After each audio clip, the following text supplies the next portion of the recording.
ಏನಿದು ಅಗ್ನಿಹೋತ್ರ? ಯಾರಾದ್ರೂ ಮಾಡಿದ್ದೀರಾ? ಮೊದಲು ಯಾರಾದ್ರೂ ಇಲ್ಲಿ ಅಗ್ನಿಹೋತ್ರ ಮಾಡಿದವರಿದ್ದೀರಾ? Very good.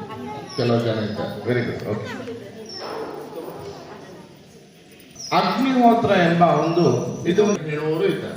1961 ಅಲ್ಲಿ ಸ್ಟಾರ್ಟ್ ಮಾಡಿದ್ರು, 1963 ಅಲ್ಲಿ ಸ್ಟಾರ್ಟ್ ಮಾಡಿದ್ರು ಹೇಳುವವರು ಇದ್ದಾರೆ.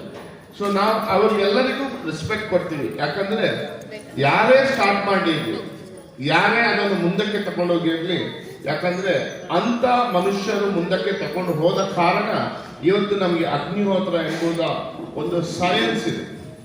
ಇದೊಂದು ಪ್ಯೂರ್ ಸೈನ್ಸ್. ಈ ಸೈನ್ಸ್ ಅನ್ನು ನಮ್ಗೆ ಇವತ್ತು ತಿಳಿದುಕೊಳ್ಳುವ, ಅಲ್ಲದೆ ನಮ್ಮ ಜೀವನವನ್ನು ಉತ್ತಮವಾಗಿ ಮಾಡಿಸ್ಲಿಕ್ಕೆ ಇದೊಂದು ಕಾರಣ ಆಗಿದೆ. ಸೊ ಅದಕ್ಕೋಸ್ಕರ ಅಗ್ನಿಹೋತ್ರ ಯಾರಿಗೂ ಮಾಡ್ಬೋದು. ಫಸ್ಟ್ ಆಫ್ ಆಲ್ ಒಂದು ವೆರಿ ಇಂಪಾರ್ಟೆಂಟ್ ಥಿಂಗ್, ಯಾರಿಗೂ ಮಾಡ್ಬೋದು, ಯಾವ ಜಾತಿಯವರಿಗೂ ಮಾಡ್ಬೋದು. ಒಂದು. ಎರಡನೇದು, ಗಂಡಸರಿಗೂ ಮಾಡ್ಬೋದು, ಹೆಂಗಸರಿಗೂ ಮಾಡ್ಬೋದು. ಇವನ್ ಇದು ವಿಡೋವರ್ ಅಂಥವರಿಗೂ ಮಾಡ್ಬೋದು, ಏನೂ ಪ್ರಾಬ್ಲಮ್ ಇಲ್ಲ. ಮಂತ್ಲಿ ಹೆಂಗಸರಿಗೆ ಮಂತ್ಲಿ ಪ್ರಾಬ್ಲಮ್ ಆಗುವಾಗ ಕೂಡ ನಿಮಗೆ ಮಾಡ್ಬೋದು, ಏನು ಪ್ರಾಬ್ಲಮ್ ಇಲ್ಲ. ಓಕೆನಾ? ಈಗ ಮಕ್ಕಳು ಮಾಡ್ಬೋದು.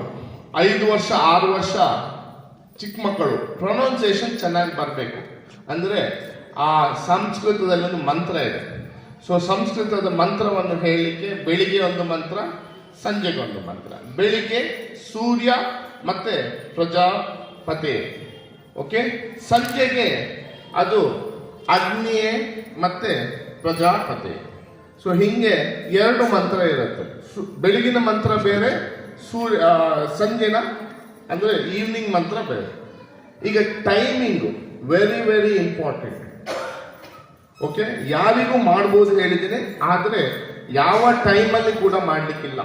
ಓಕೆನಾ? ಇವತ್ತು ನಾವು ಕೇವಲ ಏನು ಟ್ರೈನಿಂಗಿಗೋಸ್ಕರ ಮಾತ್ರ ನಾವು ಇವತ್ತು 12 ಗಂಟೆಗೆ ನಾವು ಮಾಡ್ತಾ ಇದ್ದೀವಿ. ಇವರು ಟ್ರೈನಿಂಗ್ 12 ಗಂಟೆಗೆ ಮಾಡಿದ್ದೀವಿ, ನಾವು ನಾಳೆ ಕೂಡ 12ಕ್ಕೆ ಮಾಡ್ತೀನಿ ಹೇಳಿ ಪ್ಲೀಸ್ ಮಾಡಬೇಡಿ. ಫಸ್ಟ್ ಸೂರ್ಯ ಉದಯಿಸುವಾಗ, ಮತ್ತೆ ಸೂರ್ಯ ಸನ್ಸೆಟ್ ಮತ್ತೆ ಸನ್ರೈಸು. ಈಗ ಸನ್ಸೆಟ್ ಸನ್ರೈಸು ಈ ನಿಮ್ಮ ಊರಲ್ಲಿ ಯಾವಾಗ ಆಗುತ್ತೆ, ಹೆಂಗೆ ಗೊತ್ತಾಗುತ್ತೆ? ನಿಮ್ಮ ಕ್ಯಾಲೆಂಡರ್ ಅನ್ನು ನೋಡ್ಕೊಳ್ಳಿ, ಅದರಲ್ಲಿ ಇರುತ್ತೆ. ಇಲ್ಲಾಂದ್ರೆ ನಿಮ್ಮ ಹತ್ರ ಗೂಗಲ್ ಅಕ್ಕ ಇರ್ತಾರೆ, ಅವ್ರ ಹತ್ರ ಕೇಳಿದ್ರೆ ನಮ್ಮ ಇವತ್ತಿನ ಸರ್ಚ್ ಮಾಡಿದ್ರೆ ಸಿಗುತ್ತೆ. ಓಕೆನಾ? ಸೊ ಯಾವಾಗಲೂ ಒಂದು ನಿಮಿಷ ಡಿಫ್ರೆನ್ಸ್ ಇರುತ್ತೆ. ಒಂದು 3 days ಅಲ್ಲಿ 1 ನಿಮಿಷ ಕಮ್ಮಿ ಆಗಿರುತ್ತೆ, ಇಲ್ಲಾಂದ್ರೆ ಜಾಸ್ತಿ ಆಗಿರುತ್ತೆ. ಕೆಲವು ಬಾರಿ 2 ನಿಮಿಷ 3 ನಿಮಿಷವು ಜಾಸ್ತಿ ಆಗಿರುತ್ತೆ. ಈಗ ನೀವೀಗ ಬ್ಯಾಂಗ್ಳೂರಿಗೆ ಹೋದ್ರೆ ಟೈಮಿಂಗ್ ಚೇಂಜ್ ಇರುತ್ತೆ, ಕೊಪ್ಪಳಕ್ಕೆ ಹೋದ್ರೆ ಚೇಂಜ್ ಇರುತ್ತೆ, ಮಂಗಳೂರಿಗೆ ಬಂದ್ರೆ ಬೇರೆನೇ ಟೈಮ್ ಇರುತ್ತೆ. ಸ್ವಲ್ಪ ಡಿಫ್ರೆನ್ಸ್ ಇರುತ್ತೆ, ಒಂದು 2 ರಿಂದ 5 ನಿಮಿಷ ಡಿಫ್ರೆನ್ಸ್ ಇರುತ್ತೆ. ಆದ್ರೆ ಒಂದು 10 ರಿಂದ 20 ನಿಮಿಷ ಡಿಫ್ರೆನ್ಸ್ ಬಂದ್ರೆ ಏನು ಪ್ರಾಬ್ಲಮ್ ಇಲ್ಲ. 10 ರಿಂದ 20 ನಿಮಿಷ, 1 ತಾಸು ಅಲ್ಲ. ನಾನು ಬೆಳಿಗ್ಗೆ 6 ಗಂಟೆಗೆ ಮಾಡ್ತೀನಿ ಹೇಳಿದ್ರೆ ತಪ್ಪು. ಯಾಕಂದ್ರೆ ಈಗ ಆಗೋದು 6:38 ಇಲ್ಲದೆ 6:34. ಸೊ 7:30 ಗಂಟೆಗೆ ಮಾಡ್ತೀನಿ ಹೇಳಿದ್ರು ತಪ್ಪು. ಓಕೆ, ½ hour ನಂತರ ಮಾಡೋಂಗಿಲ್ಲ. ಓಕೆನಾ? ಅರ್ಥ ಆಯ್ತಾ? ಓಕೆನಾ? So timing is very important. ಯಾಕಂದ್ರೆ ಈ ಟೈಮಿಂಗ್ ಎಂಬ ವಿಷಯದಲ್ಲಿ ನಾವು ಎಷ್ಟೋ ಬಾರಿ ನಮ್ಮ ಸಂಸ್ಕೃತಿಯನ್ನೇ ಕಳೆದುಕೊಂಡಿದ್ದೀವಿ. ಫಾರ್ ಎಕ್ಸಾಂಪಲ್, ನಾನು ನಿಮ್ಗೊಂದು ಸಿಂಪಲ್ ಎಕ್ಸಾಂಪಲ್ ಕೊಡ್ತೀನಿ. ನಿಮ್ಮಲ್ಲೆಲ್ಲ ಮನೆಯಲ್ಲಿ ತುಳಸಿ ಇದೆಯಾ? ಎಲ್ಲರ ಮನೆಯಲ್ಲಿದೆ? ಸರಿ. ತುಳಸಿ ಕಟ್ಟೆಯೂ ಇದೆ. ಈಗಂತೂ ಕಟ್ಟೆ ದೊಡ್ಡದಾಗಿದೆ, ತುಳಸಿ ಚಿಕ್ಕದಾಗಿದೆ. ಅದು ತುಳಸಿ ಪೂಜೆಗೆ ಬರುವಾಗ ತೆಗೆದು ಹೊರಕ್ಕೆ ಬಿಸಾಡೋದು, ಹೊಸತ್ತು, ಹಂಗೆ ಆಗಿದೆ. ಸೊ ಅದು ತಪ್ಪು. ಈಗ ತುಳಸಿಯನ್ನು ಪೂಜೆ ಮಾಡಲಿಕ್ಕೆ ಯಾಕೆ ಹೇಳಿದ್ರು? ಅದರಲ್ಲಿ ಒಂದು ಸೈನ್ಸ್ ಇದೆ. It is very important that science ನಾವು ಅರ್ಥ ಮಾಡ್ಕೊಳ್ಬೇಕು. ಯಾಕಂದ್ರೆ ತುಳಸಿ ಈ ರಾತ್ರಿಗೆ ಒಂದು ಆಕ್ಸಿಜನ್ ಟೈಪ್ ಒಂದು ಎನರ್ಜಿಯನ್ನು ಬಿಡುತ್ತೆ. ಓಕೆ, ಈ ಎನರ್ಜಿ ಏನಾಗುತ್ತೆ ಅಂದ್ರೆ ಸೂರ್ಯನ ಬೆಳಕು ಬಂದ ಕೂಡಲೇ ಒಂದು 15 ನಿಮಿಷದಲ್ಲಿ ಅದೆಲ್ಲ ಸ್ಪ್ರೆಡ್ ಆಗಿ ಹೋಗುತ್ತೆ, ಅಂದ್ರೆ ಹೊರಕ್ಕೆ ಹೋಗ್ಬಿಡ್ತದೆ. ಅದು ಕೇವಲ ರಾತ್ರಿ ಮತ್ತು ಒಂದು 15 to 20 ಮಿನಿಟ್ಸ್ ಬೆಳಗಿನ ಜಾವ ಒಂದು 20 ನಿಮಿಷವರೆಗೆ ಅದು ಅದರ ಸುತ್ತ ಇರುತ್ತೆ. ಒಂದು 3 ಫೀಟ್ 4 ಫೀಟ್ ಸುತ್ತ ಇರುತ್ತೆ.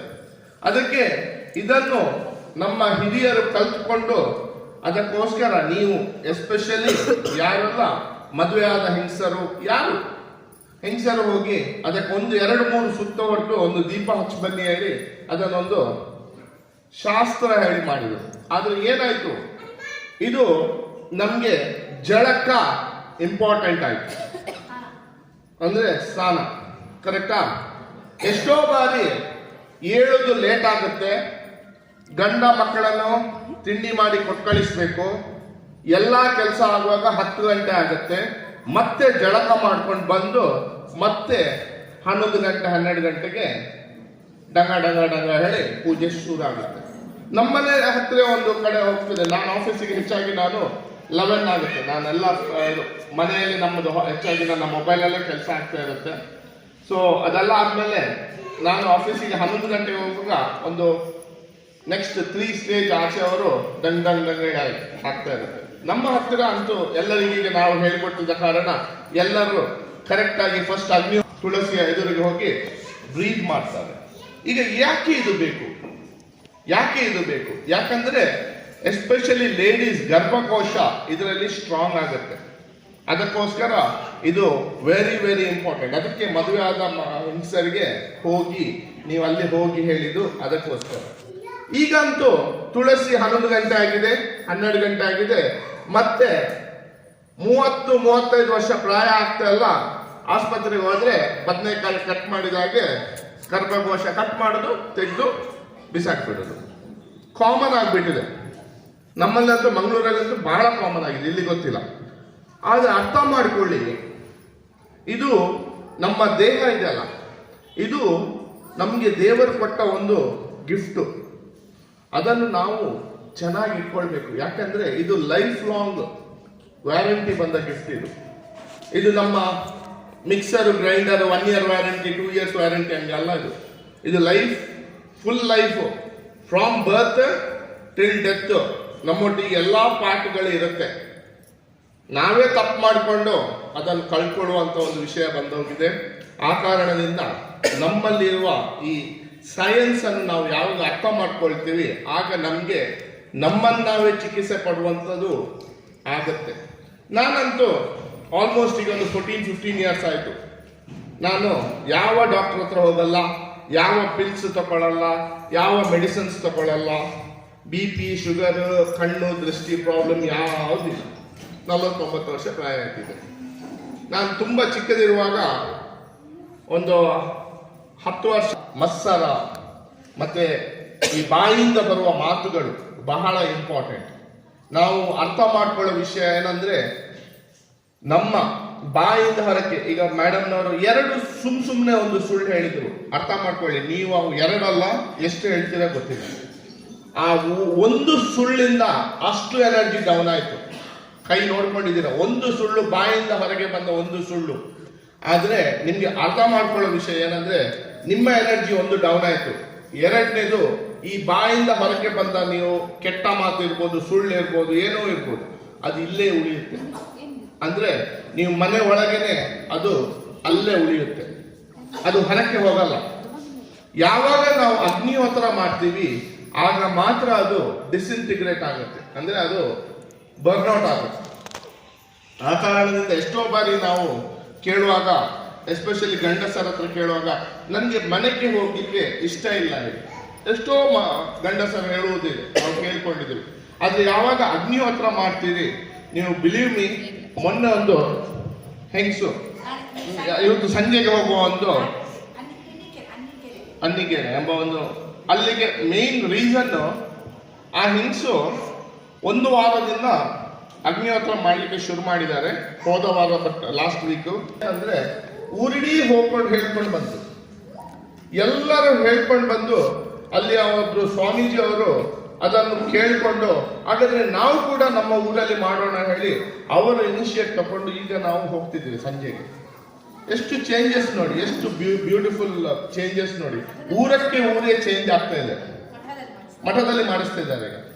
ಸೊ ಇಂಥ ಒಂದು ಬದಲಾವಣೆ ನಾವು ಎಲ್ಲಿ ಹೋಗ್ತೀವಲ್ಲ, ಗದಗಲ್ಲಿ ನಿನ್ನೆ ಗದಗಲ್ಲಿದ್ದೀವಿ, ಒಂದೊಂದು ಬಹಳ ಬ್ಯೂಟಿಫುಲ್ ಒಂದೊಂದು ಫೀಡ್ಬ್ಯಾಕ್ಸ್ ಬಂತೆ.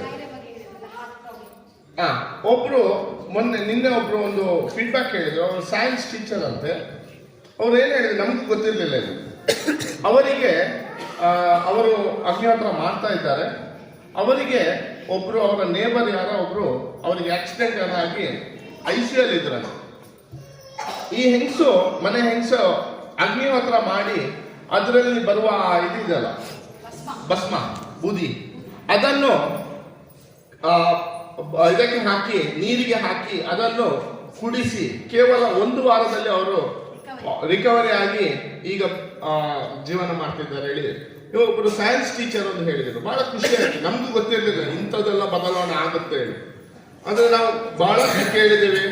ಅಂದ್ರೆ ಗದ್ದೆಯಲ್ಲಿ ಹೊಲ ಜಾಸ್ತಿ ಆಗುದು, ನೀವು ಕೇವಲ ಅದನ್ನು ನಿಮ್ಮ ಈ ಬೂದಿಯನ್ನು ನಿಮ್ಮ ಅಲೋವೆರಾ ಇಲ್ಲದ್ರೆ ನಿಮ್ಮ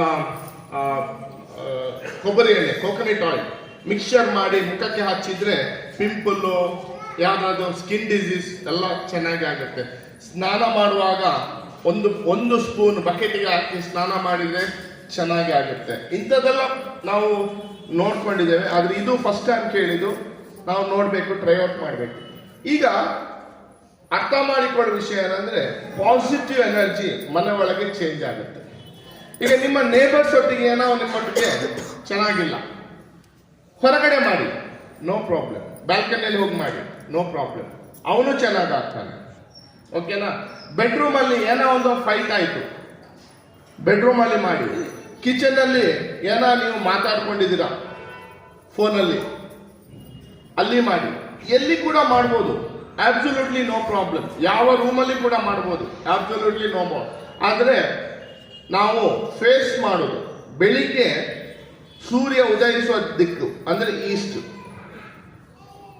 ಸಂಜೆಗೆ ಸೂರ್ಯ ಅಸ್ತ ಆಗುವ ದಿಕ್ಕು ವೆಸ್ಟ್, ಇಲ್ಲಾಂದ್ರೆ ಈಸ್ಟ್, ಎರಡೂ ಆಗುತ್ತೆ. ಆದ್ರೆ ಬೆಳಿಗ್ಗೆ ಸೂರ್ಯ ಉದಯಿಸುವದೇ ದಿಕ್ಕು ಅಂದ್ರೆ ಇದೀಗ ಈಸ್ಟ್.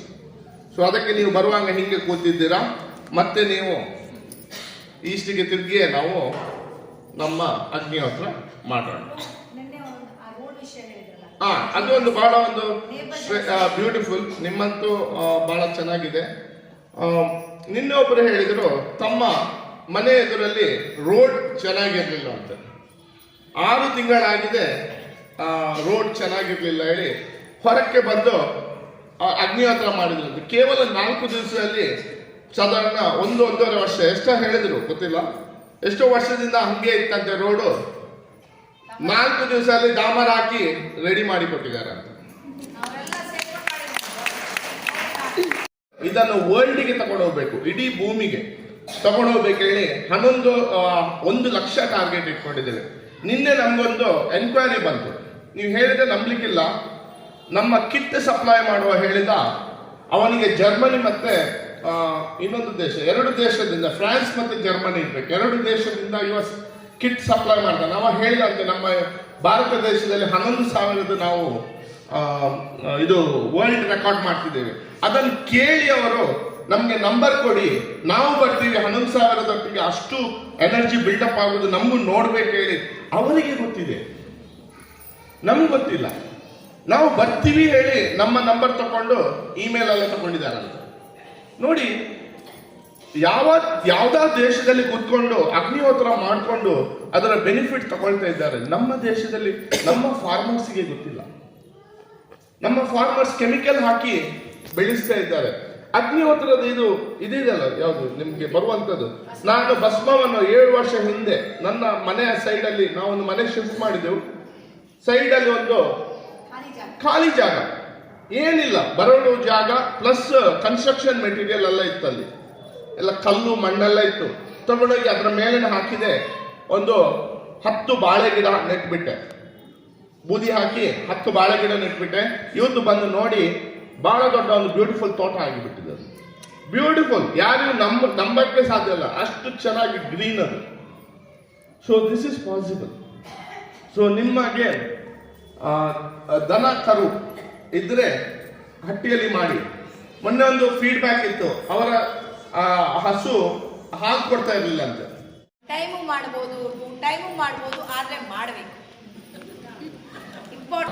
ಇನ್ನೊಂದು ಪ್ರಶ್ನೆ ಕೆಲವರು ಕೇಳ್ತಾರೆ, ನಾನು ಬೆಳಿಗ್ಗೆ ಮಾಡಕ್ ಶುರು ಮಾಡಿದೆ ಆಮೇಲೆ ಬೆಳಿಗ್ಗೆನೇ ಮಾಡ್ತಾ ಇರ್ಬೇಕಾ? ನೋ, ಬೆಳಿಗ್ಗೆ ಮಾಡಿದ್ರ ನೆಕ್ಸ್ಟ್ ಡೇ ಮಾಡಕ್ಕಾಗಿಲ್ವೋ ಸಾಯಂಕಾಲ ಮಾಡಿ.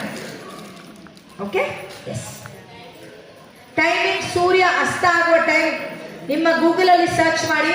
ಈ ನರ್ಗುಂದ್ ಸರಿ, ಕರೆಕ್ಟ್ ಅಲ್ಲ? ನರ್ಗುಂದ ಸನ್ರೈಸ್ ಟೈಮ್ ನರಗುಂದ, ಕನ್ನಡದಲ್ಲಿ ಹಾಕು, ಇಂಗ್ಲಿಷಲ್ಲಿ ಹಾಕಿ, ಇವತ್ತು ಡೇಟ್ ಹಾಕಿ ಬರುತ್ತೆ. ಸನ್ಸೆಟ್ ಟೈಮ್ ನರಗುಂದ, ಡೇಟು ಬರುತ್ತೆ. No problem. ಅದಕ್ಕೊಂದು ಕಥೆ ಹೇಳ್ತೀನಿ, ಅದಕ್ಕೊಂದು ನಿಮಿಷ. 36 ಪೀಸ್ ಇದೆ, 40 ರೂಪಾಯಿ ಕೊಡ್ತಾ ಇದ್ದೀವಿ. ಆ ಕುಳ್ಳುಗಳಿಗೆ ನಮ್ಗೇನಾದ್ರೂ ಫೋನ್ ಮಾಡಿ ಹೇಳಿದ್ರೆ ನಾವು ಡೈರೆಕ್ಟ್ ಆಗಿ ಹೆಂಗಸರಿಗೆ ಫೋನ್ ಮಾಡ್ತೀವಿ. ಕೆಲವು ಕುಳ್ಳುಗಳಲ್ಲಿ ನಾವು ಪ್ಲಾಸ್ಟಿಕ್ ಅಲ್ಲಿ ನಂಬರನ್ನು ಹಾಕಿರ್ತೀವಿ. ನೀವೇನಾದ್ರೂ ಡೈರೆಕ್ಟ್ ಅವರಿಗೆ ಫೋನ್ ಮಾಡಿ ಕೇಳಿದ್ರೆ 75 ರೂಪಾಯಿಗೆ ನಿಮಗೆ ಕೊಡ್ತಾರೆ. ಈಗ ಆ ಗ್ರಾಮೀಣ ಪ್ರದೇಶದ ಹೆಂಗಸರು, ಯು ವಾಂಟ್ ಬಿಲೀವ್ ಇಟ್, ಅವರು 18,000 30,000 ತನಕ ಅರ್ನ್ ಮಾಡ್ತಾ ಇದ್ದಾರೆ. ಕರೆಕ್ಟ್ ಆಗಿ ಹಾಫ್ ಮಾಡ್ಕೊಳ್ಳಿ ಫಸ್ಟಿಗೆ. ಓಕೆ, ಒಂದು ಕುಳ್ಳನ್ನು ಹಾಫ್ ಆಗಿ ಇಟ್ಕೊಳ್ಳಿ. ಮತ್ತೆ ನೆಲದಲ್ಲಿ ಸ್ಟ್ಯಾಂಡು ಮತ್ತೆ ಅದರ ಮೇಲೆ ನಿಮ್ಮ ಪಿರಮಿಡ್. ಓಕೆನಾ? ಅಗ್ನಿಕುಂಡವನ್ನು ಇಡಿ. ಈಗ ಒಂದು ಹಾಫ್ ಅನ್ನು ಒಳಕ್ಕೆ ಇಟ್ಕೊಳ್ಳಿ.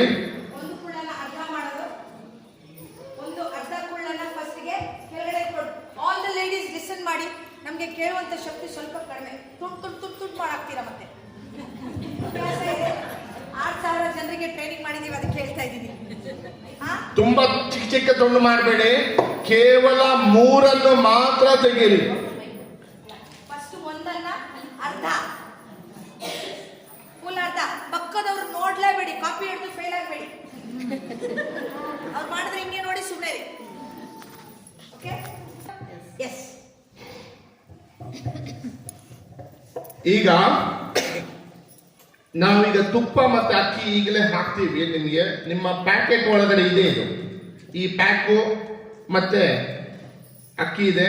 ಈ ಅಕ್ಕಿ ಇಡೀ ಅಕ್ಕಿ, ಕಟ್ ಆಗೋದಲ್ಲ, ಕಟ್ ಪೀಸ್ ಅಲ್ಲ, ಇಡೀ ಅಕ್ಕಿ. ಬಿಳಿ ಆಗುತ್ತೆ, ಕೆಂಪು ಆಗುತ್ತೆ, ಅನ್ಪಾಲಿಶ್ಡ್ ಇರಬೇಕು. ಓಕೆನಾ? ಅದಕ್ಕೆ ಸ್ಯಾಂಪಲ್ ಆಗಿ ಒಂದು ಕೆಂಪು ಅಕ್ಕಿ ಕೊಟ್ಟಿದ್ದೀವಿ. ಪಾಲಿಶ್ಡ್ ಆಗಲ್ಲ, ವೈಟ್ ಅಲ್ಲಿ ಕೆಲವು ಬಾರಿ ಪಾಲಿಶ್ಡ್ ಬರುತ್ತೆ, ಅದಾಗಲ್ಲ. ಓಕೆ, ಕುಚ್ಚಲಕ್ಕಿ. ಓಕೆ, ಫುಲ್ ಅಕ್ಕಿ ಆಗಿರ್ಬೇಕು. ಫುಲ್ ಅಕ್ಕಿ, ಕುಚ್ಚಲಕ್ಕಿ ಪಾಲಿಶ್ಡ್ ಆದ್ರೆ ಬೇಡ. ಪಾಲಿಶ್ ಆಗದಂತ ಅಕ್ಕಿ ಫುಲ್ ಅಕ್ಕಿ. ರೇಷನ್ ಅಲ್ಲಿ ಪಾಲಿಶ್ ಇರುತ್ತೆ, ರೇಷನ್ ಅಕ್ಕಿ ಸಿಗುತ್ತೆ, ಅಂಗಡಿಯಲ್ಲಿ ಸಿಗುತ್ತೆ. ಇದು ಸಿಗುತ್ತೆ, ಇದು 100% ಸಿಗುತ್ತೆ. 1 kg ಅದು ನಿಮ್ಗೆ 1 ವಾರ 2 ತಿಂಗಳು ಸಾಕಾಗುತ್ತೆ. ಯಾಕಂದ್ರೆ ಕೇವಲ ಇಷ್ಟು ತೆಗಿಲಿಕ್ಕೆ 3 ಬೆರಳಲ್ಲಿ ಇಷ್ಟು ತೆಗೆದು 2 ಬಾರಿ ಹಾಕಿದ್ರೆ ಸಾಕಾಗುತ್ತೆ. ಒಂದು 15 ಇಂದ 25 ಅಷ್ಟೇ. ಈಗ ಈ ತುಪ್ಪ ಕೊಟ್ಟಿದ್ದೀವಿ, ಇದನ್ನು ಕೂಡ ಉಪಯೋಗಿಸಬೇಡಿ. ಇದರಲ್ಲಿ ಮನೆಗೆ ಹೋಗಿ ನಿಮ್ಗೊಂದು 2-3 ಬಾರಿ ಇದನ್ನು ಉಪಯೋಗಿಸಬಹುದು. ಯಾಕಂದ್ರೆ ಇದನ್ನು ಓಪನ್ ಮಾಡಿದ್ರೆ ಮತ್ತೆ ಉಪಯೋಗಿಸ್ಲಿಕ್ಕೆ ಆಗಲ್ಲ. ಅದಕ್ಕೋಸ್ಕರ ಇದು ನಾವು ತುಪ್ಪ ಹಾಕೊಂಡು ಬರ್ತೀವಿ. ಸೊ ಅದು ಯಾಕೆ ಅಂತ ಹೇಳ್ತೀವಿ ನಾವು, ಯಾಕಂದ್ರೆ ದಯವಿಟ್ಟು ಇವತ್ತು ಆ ತುಪ್ಪದ ಪ್ಯಾಕೆಟ್ ಅನ್ನ ಓಪನ್ ಮಾಡಬೇಡಿ, ಅಕ್ಕಿ ಪ್ಯಾಕೆಟ್ ಅನ್ನ ಓಪನ್ ಮಾಡಬೇಡಿ. ನಾವೇ ನಿಮ್ಗೆ ಇವತ್ತು ಇಲ್ಲಿ ತುಪ್ಪ ಅಕ್ಕಿ ಕೊಡ್ತೀವಿ. ಯಾಕಂದ್ರೆ ಮುಂಚೆ ನಾವು ಓಪನ್ ಮಾಡ್ಲಿಕ್ಕೆ ಬಿಡ್ತಾ ಇದ್ವಿ, ಎಲ್ಲವನ್ನ ಖಾಲಿ ಮಾಡೋದು, ಎಲ್ಲ ಅಕ್ಕಿಯನ್ನ ಹಾಕೋದು. ಯಾಕೆ ಹೇಳಿ? ಫ್ರೀ ಆಗಿ ಸಿಗ್ತಲ್ಲ. ಅದಕ್ಕೆ ನಾವು ಪ್ಲೀಸ್ 3 ದಿನ ಆದ್ರೂ ಬರುತ್ತೆ ಮನೆಗೆ ತಗೊಂಡೋಗಿ ಅದನ್ನ ಇಲ್ಲಿ ಹಾಕ್ತೀವಿ, ಓಪನ್ ಮಾಡ್ಬಿಡಿ ಪ್ಲೀಸ್. ಓಕೆ, ಮತ್ತೆ ನಮ್ಮ ಇದು ಬೌಲ್ ಇರುತ್ತೆ, ಬೌಲಿಂದ ತಟ್ಟೆಯಿಂದ ಸ್ಪೂನ್ ನೋಡಿ, ಇದು ಬ್ಯಾಕ್ ಸೈಡು, ಇದು ಫ್ರಂಟ್ ಸೈಡು ನೋಡ್ಕೊಳ್ಳಿ. ಓಕೆ, ಈ ಇಲ್ಲಿಂದ ಹಿಂಗೆ ತೆಗೆದು ಸ್ವಲ್ಪ ಕುಳ್ಳನ್ನು 2 ಬದಿಗೆ ಹಚ್ಚಬೇಕು. ಇಷ್ಟಕ್ಕೆ ತುಪ್ಪವನ್ನು 2 ಬದಿಗೆ. ಓಕೆ, ಇಷ್ಟಕ್ಕೆ ಮಾತ್ರ, ಕಾರ್ನರ್ ಮಾತ್ರ, ಫುಲ್ಲಿಗೆ ಬೇಡ, ಸ್ವಲ್ಪ ಇಷ್ಟು ಸಾಕಾಗುತ್ತೆ. ಯಾಕೆ ಗೊತ್ತಾ? ತುಪ್ಪ ಜಾಸ್ತಿ ಹಾಕೊಳ್ಬಹುದು, ಕಾಸ್ಟ್ ಜಾಸ್ತಿ ಆಗುತ್ತೆ ಅಷ್ಟೇ. ನೀವು ಮಿನಿಮಮ್ ತುಪ್ಪದಲ್ಲಿ ಉಪಯೋಗಿಸಿದ್ರೆ ಕೇವಲ 10 ರೂಪಾಯಿ ಒಳಗಡೆ ನಿಮ್ಮ ಟೋಟಲ್ ಕಾಸ್ಟ್ ಅಷ್ಟೇ, ಅದಕ್ಕಿಂತ ಕಮ್ಮಿ ಆಗುತ್ತೆ. ಓಕೆನಾ? ಈಗ ಮ್ಯಾಚ್ ಬಾಕ್ಸ್ ಅನ್ನು ಕೆಳಕ್ಕೆ ಹಿಡಿಬೇಕು. ನಾವು ನೋಡ್ತೀವಿ ಎಷ್ಟೋ ಬಾರಿ ಹಿಂಗೆ ಕೆಳಕ್ಕೆ ಹಿಡಿಬೇಕು. ಇದು ಗ್ಯಾಸ್ ಅಲ್ಲ, ಇದು ಎಷ್ಟೋ ಬಾರಿ ಮಾತ್ರ ಅದು ಮೇಲಕ್ಕೆ ಬೆಂಕಿ ಬರುತ್ತೆ. ನೀವು ಹಿಂಗೆ ಮಾಡಿ ಬಿಸಾಡಬೇಡಿ ಒಳಕ್ಕೆ, ಅದು ಗ್ಯಾಸ್ ಅಲ್ಲ, ಅದು ಹಂಗೆ ಹಿಡಿಯಲ್ಲ. ಅದು ಅಡಿಯಿಂದ ಹೊತ್ತಿಲ್ಲ, ಹಿಂದಕ್ಕೆ ತೆಗೀರಿ ಚಿಮಟೆಯಲ್ಲಿ. ಇನ್ನೊಂದು ಹೊಸ ಕಡ್ಡಿಯನ್ನು ಉಪಯೋಗಿಸಿ ಹಿಡೀರಿ, ಮತ್ತೆ ಅದನ್ನು ಕೆಳಕ್ಕೆ ಇಟ್ಬಿಡಿ. ಈಗ ಅಗ್ನಿ ಇರುತ್ತೆ ಅದ್ರಲ್ಲಿ ಬಿಟ್ಬಿಡಿ. ಓಕೆ? ಆ ಹೊತ್ತುವ ಅಗ್ನಿಯ ಮೇಲೆ ಚಿಮಟೆಯಲ್ಲಿ ಇಟ್ಕೊಂಡು ಅಗ್ನಿ ಬಂದ್ಮೇಲೆ ಇದನ್ನ ಚಿಮಟೆಯಿಂದ ನಿಧಾನವಾಗಿ ಅದರ ಮೇಲೆ ಬಿಟ್ಬಿಡಿ. ಅಗ್ನಿ ಇರುತ್ತೆ, ಹೊತ್ತಕ್ಕೆ ಬಿಡಿ ಸ್ವಲ್ಪ. ಮತ್ತೆ ತ್ರಿಕೋನ ಆಕಾರದಲ್ಲಿ ಇದನ್ನು ಇಟ್ಬಿಡಿ. ಎರಡು ಕೈಯಿಂದ ಹೀಗೆ ಎರಡನ್ನ ಒಟ್ಟಿಗೆ ಇಡಬೇಕು. ಒಂದಿಟ್ರೆ ಬೀಳುತ್ತೆ. ಸೊ ಎರಡೂ ಕೈಯನ್ನ ಯೂಸ್ ಮಾಡಿ ಹೀಗೆ ಇಟ್ಕೊಳ್ಳಿ. ಇಳುತ್ತೆ, ನಿಲ್ಲುತ್ತೆ, ತ್ರಿಕೋನ ಆಕಾರದಲ್ಲಿ ನಿಲ್ಲುತ್ತೆ. ಆಮೇಲೆ ಸ್ವಲ್ಪ ಹೊತ್ತು ಕಾಯಿರಿ ಅಗ್ನಿ ಮೇಲೆ ಬರಕ್ಕೆ. ಓಕೆ? ಎಸ್. ಆಮೇಲೆ ನಿಮ್ಮ ಕೈಯಲ್ಲಿದ್ದಂಥ ತಟ್ಟೆಯನ್ನು ಇಟ್ಕೊಂಡು ನಿಮ್ಮ ಅಕ್ಕಿ ತುಪ್ಪವನ್ನ ಒಟ್ಟಿಗೆ ಮಿಶ್ರಣ ಮಾಡ್ಕೊಳ್ಳಿ ಹಿಂಗೆ. ಓಕೆ? ಮಿಶ್ರಣ ಮಾಡಿಕೊಂಡು ನಾವು ಮಂತ್ರವನ್ನು ಹೇಳಕ್ಕೆ ನಾನು ಶುರು ಮಾಡ್ತೀನಿ. ಮಂತ್ರವನ್ನು ಹೇಳುವಾಗ ಶುರು ಮಾಡುವಾಗ ಫಸ್ಟ್ ಇವತ್ತು ಸೂರ್ಯಕ್ಕೆ ಮಾಡೋಣ, ಬೆಳಗಿನ ಜಾವದೇ ಮಾಡೋಣ. ಸೂರ್ಯಾಯ ಸೂರ್ಯಾಯ ಸ್ವಾಹ, ಸೂರ್ಯಾಯ ಇದಂ ನಮಃ, ಪ್ರಜಾಪತಯೇ ಸ್ವಾಹ, ಪ್ರಜಾಪತಯೇ ಇದಂ ನಮಃ. ಒಂದು ಬಾರಿ ಮಾಡ್ಬೋದು, 3 ಬಾರಿ ಮಾಡ್ಬೋದು, 5 ಬಾರಿ ಮಾಡ್ಬೋದು, 7 ಬಾರಿ ಮಾಡ್ಬೋದು. ಆದರೆ 3 ಬಾರಿ ಮಾಡಿದಾಗ ಅಗ್ನಿ ಮೇಲೆ ಬಂದಾಯ್ತು. ಆಮೇಲೆ ಎಲ್ಲ ಮಿಶ್ರಣವನ್ನ ಹಾಕೊಂಡು ಕೆಳಗಡೆ ಇಟ್ಬಿಡಿ. ಮತ್ತೆ ಏನ್ ಮಾಡಬೇಕು ಅಂತ ನಾವು ಹೇಳ್ತೀವಿ. ಬೆನ್ನನ್ನ ನೇರ ಮಾಡಿ ಕುತ್ಕೊಳ್ಬೇಕು. ಆಗ ಫಸ್ಟ್ ಬೆನ್ನು ನೇರ ಆಗ್ಬೇಕು, ಎಲ್ಲ ಏನಾಗಬೇಕು, ಬೆನ್ನು ನೇರ ಆಗಿ ನಮಸ್ತೆಯಲ್ಲಿ ಕುತ್ಕೊಳ್ಳಿ, ಮುದ್ರಗಳನ್ನು ಇಟ್ಕೊಂಡು ಕುತ್ಕೊಳ್ಳಿ, ಹೇಗಾದ್ರು ನಿಮ್ಮ ಇಚ್ಛೆ. ಕೂತ್ಕೊಂಡು ನಾವಂತೂ ಹಿಂಗೆ ಕೂತ್ಕೊಳ್ತೀವಿ, ಯಾಕಂದ್ರೆ ಈ ಅಂಗೈಯಿಂದ ಫುಲ್ ಎನರ್ಜಿ ಬರುತ್ತೆ ಒಳಗಡೆ. ಸೊ ಕೂತ್ಕೊಂಡು ಫಸ್ಟಿಗೆ ದೀರ್ಘವಾದ ಉಸಿರನ್ನ ಹೇಳ್ತೀನಿ, ಬಿಡೋದು. ಆಮೇಲೆ ಫಸ್ಟ್ ಬೆಳಿಗ್ಗೆ ಇದನ್ನ ಮಾಡಕ್ ಶುರು ಮಾಡಿ. ನಿಮ್ಮ ಎನರ್ಜಿ 100% ಕಡಿಮೆ ಆಗೋದೇ ಇಲ್ಲ. ನಾನು ಮಾಡಿದಂತ ಎಲ್ಲ ತಪ್ಪುಗಳನ್ನ ನಮ್ಗೆ ತೋರಿಸು ಅಗ್ನಿ, ತೋರಿಸುತ್ತೆ. ಆಮೇಲೆ ಹೇಳಿ, ಕ್ಷಮಾಪಣೆಯನ್ನ ಕೇಳಿ, ನಾನು ಮಾಡುವಂತ ಎಲ್ಲಾ ತಪ್ಪುಗಳನ್ನ ಕ್ಷಮಿಸಿ ಅಂತ ಕೇಳಿ. ಬೆಳಿಗ್ಗೆ ಸೂಪರ್ ಎನರ್ಜಿ. ನಿಮ್ಮ ದೇವರೊಟ್ಟಿಗೆ, ನಿಮ್ಮ ಇಷ್ಟ ದೇವರೊಟ್ಟಿಗೆ ನಾನು ಆವಾಗ ಮಾಡಿಸ್ತೇಲ್ಲ ಹಾಗೆ ತಪ್ಪುಗಳನ್ನ ತೋರಿಸ್ತೇ. ಚಿಕ್ಕ ಪುಟ್ಟ ತಪ್ಪುಗಳನ್ನು ತೋರಿಸ್ತೇನೆ. ಕೆಲವು ಸರಿ ಗೊತ್ತೇ ಇರೋದಿಲ್ಲ ಅದು ತಪ್ಪುಗಳು ಅಂತ ನಮಗೆ. ಸೊ ತಪ್ಪುಗಳನ್ನ ಕೇಳ್ತಾ ಕೂತ್ಕೊಂಡು ಆಮೇಲೆ ಅಗ್ನಿ ಸ್ವಲ್ಪ ಹೋಗಕ್ಕೆ ಶುರು ಆಗುತ್ತೆ. ಅದರಿಂದ ಏನ್ ಬರುತ್ತೆ ಹೊರಗೆ, ಹೊಗೆ. ಆ ಹೊಗೆಯನ್ನ ಉಸಿರಿಂದ ತಕೊಳ್ಳಿ, ಬಿಡಿರಿ. ಒಳಗಡೆ ಇರುವಂತ ಎಲ್ಲದು ಸೂಪರ್ ಆಗ್ಲಿಕ್ಕೆ ಶುರು ಆಗುತ್ತೆ. ಇವತ್ತು ಅಗ್ನಿಹೋತ್ರ ಮಾಡುವಾಗ ಯಾರೆಲ್ಲ ಅಗ್ನಿ ಮೇಲೆ ತಕ್ಷಣ ಬರೋದಿಲ್ಲ, ಭಯಪಡ್ಬೇಡಿ. ಅದರ ಅರ್ಥ ನಿಮ್ಮ ಒಳಗಡೆ ನೋವಿದೆ, ನಿಮ್ಮ ಒಳಗಡೆ ಎಲ್ಲೋ ಒಂದು ಸ್ವಲ್ಪ ಎನರ್ಜಿ ಚೆನ್ನಾಗಿಲ್ಲ, ಅದು ಸುಡಕ್ಕೆ ಟೈಮ್ ಹೋಗುತ್ತೆ. ನಾಳೆ ಮನೆಯಲ್ಲಿ ಮಾಡುವಾಗ ಒಮ್ಮೆಲೆ ಅಗ್ನಿ ಮೇಲೆ ಬರ್ಲಿಕ್ಕಿಲ್ಲ, ಕಿಟಕಿಗಳನ್ನೆಲ್ಲ ಓಪನ್ ಮಾಡಿ, ಮೇಲೆ ಬರುತ್ತೆ. ಅದ್ರ ಅರ್ಥ ಒಂದು 5 ದಿನ ಆದ್ಮೇಲೆ ಗೊತ್ತಾಗುತ್ತೆ. ತುಪ್ಪವನ್ನ ಹಚ್ಚಿ ಫುಲ್ ಕುಳ್ಳಿಗೆಲ್ಲ ತುದಿಗೆ, ಅದರ ತುದಿಗೆ, ಒಂದು ತುದಿಗೆ ತುಪ್ಪವನ್ನ ಹಚ್ಚಿ ಮೇಡಮ್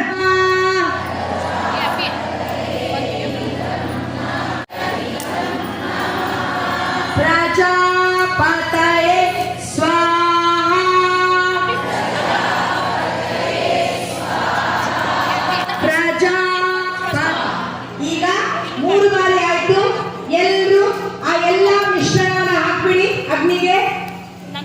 3 ಬಾರಿ ಆಯ್ತು. ಎಲ್ಲ ಮಿಶ್ರಣವನ್ನ ಅಗ್ನಿಗೆ ಬಿಡಿ ಸರಿಯಾಗಿ. ಇವಾಗ ಎಲ್ಲರೂ ನೇರವಾಗಿ ಕುತ್ಕೊಳ್ಳಿ. ಆ ತಟ್ಟೆ ಮತ್ತೆ ಸ್ಪೂನನ್ನ ಕೆಳಗಡೆ ಇಟ್ಬಿಡಿ. ಸರಿ ಹೋಗಿಲ್ಲ. ನೇರವಾಗಿ ಕುತ್ಕೊಳ್ಳಿ. ಕಣ್ಣುಗಳನ್ನ ಮುಚ್ಕೊಳ್ಳಿ.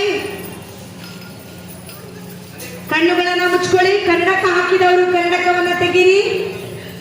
ಎಲ್ಲರೂ ನೇರವಾಗಿ ಕುತ್ಕೊಳ್ಳಿ. ಈಗ ನಿಮ್ಮ ದೇವರನ್ನ ಮನಸ್ಸಿನ ಮೊದಲಲ್ಲಿ ಕೈಯನ್ನ ಬೇಕಾದ್ರೆ ತೊಡೆ ಮೇಲೆ ಇಟ್ಕೊಳ್ಳಿ, ಇಲ್ಲಾದ್ರೆ ಕೈ ಪ್ರಾರ್ಥನೆ ಮೂಲಕ ಇಟ್ಕೊಳ್ಬಹುದು. ಆದ್ರೆ ನಿಮ್ಗೆ ಇಷ್ಟ. ತೊಡೆ ಮೇಲೆ ಇಟ್ಟರೆ ಎನರ್ಜಿ ತುಂಬಾ ಚೆನ್ನಾಗಿ ಬರುತ್ತೆ. ಕೈಗಳೆಲ್ಲ ತೊಡೆ ಮೇಲೆ ಇಟ್ಕೊಳ್ಳಿ. ಈಗ ನಿಮ್ಮ ದೇವರನ್ನ ನೆನೆಸ್ಕೊಳ್ಳಿ. ನಿಮ್ಮ ದೇವರನ್ನ ನೆನೆಸ್ಕೊಳ್ಳಿ. ನೀವು ಮಾಡುವಂತ ಎಲ್ಲಾ ತಪ್ಪುಗಳನ್ನ ಅಗ್ನಿ ಹತ್ರ ತೋರ್ಸಕ್ ಹೇಳಿ. ಸುಂದರವಾದ ರೀತಿಯಲ್ಲಿ ಅಗ್ನಿಯು ನಿಮ್ಮ ತಪ್ಪುಗಳನ್ನ ತೋರಿಸುತ್ತೆ. ಇವಾಗ ಆ ಅಗ್ನಿ ಹತ್ರ ಮನಸ್ಸಲ್ಲಿ ಹೇಳಿಕೊಳ್ಳಿ, ನಾನು ಮಾಡುವಂತ ಎಲ್ಲಾ ತಪ್ಪುಗಳನ್ನ ಒಳಗಡೆಯಿಂದ ಸುಟ್ಟಾಕು. ನನ್ನ ತಪ್ಪುಗಳನ್ನ ಸುಟ್ಟಾಕಿ ನನಗೆ ಕ್ಷಮೆಯನ್ನ ನೀಡು. ಸುಂದರವಾದ ಕ್ಷಮಾಪಣೆಯನ್ನ ಕೊಟ್ಟು ನಿಮ್ಮ ಎಲ್ಲ ಒಳಗಡೆ ಇದ್ದಂತ ನೆಗೆಟಿವಿಟಿ ಎನರ್ಜಿಯನ್ನ ಸುಟ್ಟಾಕಿ. ಇವಾಗ ನಿಮ್ಮ ಕೈಯ ಮೂಲಕ ಒಂದು ಸುಂದರವಾದ ಎನರ್ಜಿ, ಪಾಸಿಟಿವ್ ಎನರ್ಜಿ, ಅಗ್ನಿಯಿಂದ ಬಂದಂತ ಎನರ್ಜಿಯನ್ನ ನಿಮ್ಮ ಅಂಗೈಯ ಮೂಲಕ ಅನುಭವಿಸಿ. ಗೊತ್ತಾಗುತ್ತೆ ನಿಮ್ಗೆ, ಅಲ್ಲೇನೋ ಒಂದು ಮೂಮೆಂಟ್ ಆದಂಗೆ ಆಗುತ್ತೆ. ಆ ಒಂದು ಸುಂದರವಾದ ಎನರ್ಜಿ ನಿಮ್ಮ ತಲೆಯ ಮೇಡಮ್ ಹೋಗುತ್ತೆ.